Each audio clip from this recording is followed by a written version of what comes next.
Assalamualaikum Sobat Yufid. Sekarang ribuan video Islam di harddisk ini boleh Anda miliki. Mau? Hubungi kami sekarang ya.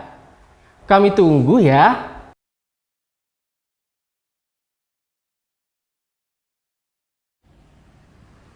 Allahu Akbar. Allahu Akbar. Assalamualaikum warahmatullahi. Allahu Akbar. Allahu Akbar. Allahu Akbar. Allah.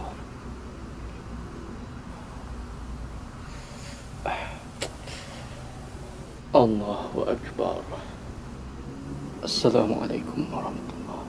Assalamualaikum. Kurang satu, kurang dua. Aduh.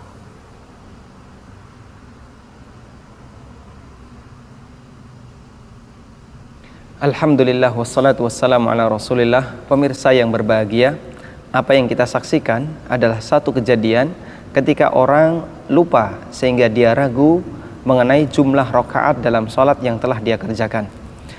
Ketika kita mengalami semacam ini, ada beberapa hal yang perlu kita perhatikan.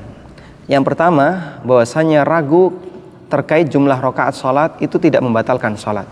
Sehingga ketika kita mengalami keraguan, silahkan Anda memilih mana yang lebih mendekati kebenaran, atau jika kita lupa sama sekali dan tidak bisa memilih, maka kita memilih yang lebih sedikit. Misalnya kita mengerjakan sholat duhur, kita ragu apakah sudah 4 rakaat ataukah baru 3 rakaat, maka kita memilih yang lebih sedikit 3 rakaat, sehingga nanti kita tambahkan 1 rakaat lagi. Kemudian yang kedua, Rasulullah SAW mengajarkan kita untuk melakukan sujud sahwi ketika kita mengalami keraguan dalam sholat mengenai jumlah rakaatnya. Dan beliau memberikan rincian. Yang pertama, apabila kita bisa memiliki kecenderungan kepada salah satu yang kita yakini itu lebih benar. Misalnya kita ragu apakah ini baru 2 rakaat ataukah sudah 3 rakaat. Dan kita ingat nampaknya kita belum tasyahud awal, maka kita memilih 2 rakaat karena itu yang lebih mendekati. Kemudian selanjutnya kita melakukan salam, artinya sholat sampai selesai, lalu sujud sahwi 2 kali. Yang kedua, ketika kita sama sekali tidak bisa memilih mana yang lebih mendekati kebenaran, maka kita memilih yang lebih sedikit. Misalnya kita ragu 2 atau 3, maka kita pilih 2. Kemudian kita tambahkan 1 lagi, sehingga kita semakin yakin kalau sholat kita tidak kurang jumlah rakaatnya. Selanjutnya kita melakukan sujud sahwi sebelum salam. Lalu bagaimana jika kita tidak tahu ternyata di sana ada sujud sahwi? Jika kita tidak tahu, kemudian kita diberitahu oleh seseorang, begitu selesai sholat kita dikasih tahu, Bapak ragu dan Bapak lakukan sujud sahwi, maka silahkan Anda lakukan sujud sahwi meskipun sholat sudah selesai. Sujud sahwi.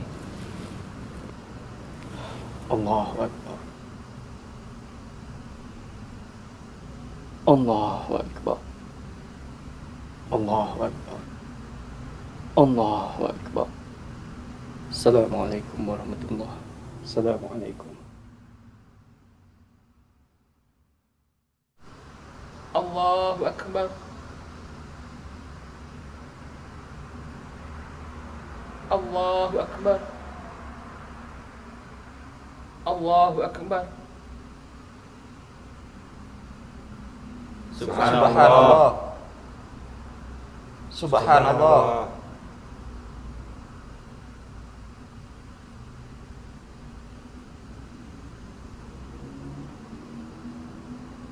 Allahu Akbar.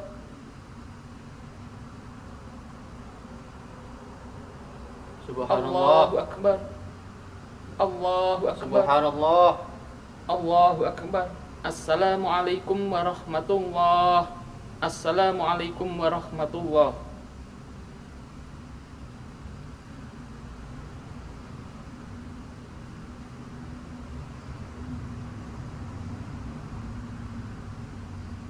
Alhamdulillah wassalatu wassalamu ala rasulillah.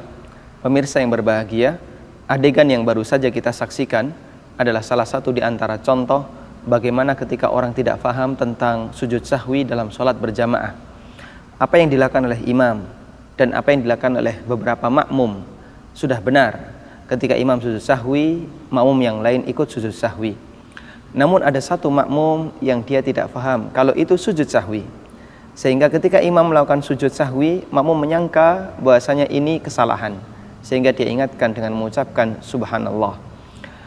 Dan terkait sujud sahwi dalam sholat berjamaah, kaidah yang berlaku bagi makmum adalah ketika imam melakukan sujud sahwi sebelum salam, maka makmum juga ikut sujud sahwi bersama imam, karena makmum harus mengikuti imam.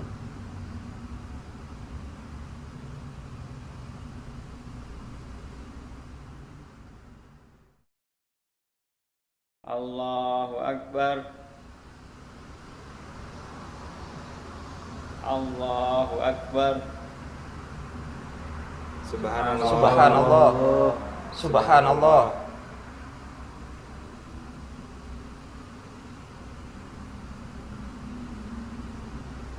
Alhamdulillah wassalatu wassalamu ala rasulillah. Pemirsa yang berbahagia, apa yang kita saksikan adalah salah satu di antara contoh kejadian terjadinya perbedaan pendapat antara imam dengan makmum. Imam lupa melakukan tasyahud awal dan makmum mengingatkan dengan ucapan subhanallah, namun imam tidak mengikuti apa yang disarankan oleh makmum dan dia tetap berdiri. Bagaimana kesimpulan yang tepat tentang masalah ini? Yang pertama, tentang orang yang lupa tasyahud awal. Bagi orang yang lupa tasyahud awal, di situ ada dua keadaan. Yang pertama, jika dia ingat setelah berdiri sempurna ke rakaat yang ketiga, maka dia tidak perlu kembali untuk duduk melakukan tasyahud awal. Dia lanjutkan sholatnya sampai selesai. Selanjutnya dia melakukan sujud sahwi sebelum salam. Yang kedua, jika dia teringat sebelum berdiri sempurna ke rakaat yang ketiga, maka dia balik duduk lagi dan melakukan tasyahud awal, lalu dia sempurnakan sholatnya dan tidak ada syariat untuk melakukan sujud sahwi. Lalu bagaimana ketika dia mengalami lupa pada waktu sholat jamaah, imamnya lupa, makmumnya mengingatkan? Kondisinya sama seperti yang tadi kita jelaskan. Jika imam sudah berdiri sempurna dan makmum baru mengingatkan dengan mengucapkan subhanallah, maka imam tidak perlu kembali duduk dan makmum mengikuti apa yang dilakukan oleh imam, mereka berdiri sempurna ke rakaat berikutnya. Namun jika imam sudah diingatkan sebelum imam berdiri sempurna, sehingga ucapan subhanallah sudah diterima oleh imam sebelum berdiri sempurna, maka imam kembali duduk dan melakukan tasyahud awal, kemudian makmum juga duduk tasyahud awal, selanjutnya selesaikan sholat dan tidak ada sujud sahwi. Ini seperti yang dilakukan oleh Rasulullah SAW, sebagaimana dalam sebuah hadis yang diriwayatkan oleh Imam Ahmad, Abu Dawud dan yang lainnya dari sahabat Mughirah bin Syu'bah. Nabi SAW pernah kelupaan melakukan atau ketika sholat beliau tidak tasyahud awal, lalu beliau berdiri. Para sahabat mengucapkan subhanallah dan beliau perintahkan kepada para sahabat untuk ikut berdiri. Kemudian beliau lakukan sholat sampai selesai. Setelah itu beliau melakukan sujud sahwi sebelum salam dan diikuti oleh para makmumnya, oleh para sahabat. Karena itu ketika terjadi seperti ini, maka makmum ikut berdiri bersama imam, kemudian sholat diselesaikan dan sujud sahwi sebelum salam. Semoga bermanfaat.